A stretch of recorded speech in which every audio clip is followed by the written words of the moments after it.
अस्सलाम वालेकुम, मेरा नाम राबिया है। मैं कराची से हूँ। मैं हाउसवाइफ हूँ और मेरे 2 बच्चे हैं। मेरे बच्चे को एपिलेप्सी का इशू है, जिसे आप आसान अल्फाजों में फिट्स कह सकते हैं।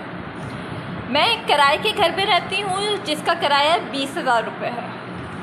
इस वक्त जो मैं ग्रॉसरी लेकर आई हूँ, जिसमें आटा, चीनी, घी, दालें नहीं है, ये मेरा बिल है। ये मैं अभी लगाऊंगी कि आप लोग देख लें कि इस माँ ने कोई फजूल खर्ची नहीं की है। इसको देखें कि इसमें आटा, चीनी, घी कुछ नहीं है। बच्चों को क्या भूखा मार दूँ। उसके बाद माशाल्लाह मेरा बिजली का बिल यूनिट है हमारे जिसमें इस पाकिस्तान में, इस कराची में, इस एरिया में लाइट नहीं होती। यूनिट है मेरे 556 यूनिट, जिसका बिल है 15,560 रुपये। बताओ कहाँ से पे करूँ?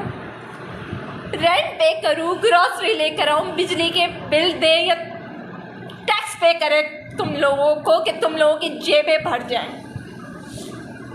मेरे बच्चे को फिट्स पड़ते हैं, जिसकी मेडिसिन तुम लोगों ने इन 4 महीनों में माशाल्लाह इतनी महंगी कर दी है कि वो भी पिलाना छोड़ दूँ। मैं उस मरियम नवाज में, उस शहबाज शरीफ से पूछती हूँ, क्या तुम लोगों को खुदा का खौफ नहीं है?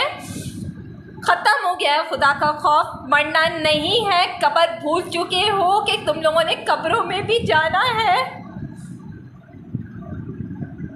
क्या तुम इन मासूमों के आंसुओं का हिसाब तुम लोगों को कब्र में पूछा नहीं जाएगा कि तुम लोगों ने एक गरीब को मार दिया है? आखिर करे तो क्या करे, जिसमें रोज़ाना की सब्जी नहीं है। बच्चों को दूध पिलाना छोड़ दें, अंडे खिलाना छोड़ दें। 20 रुपए का एक अंडा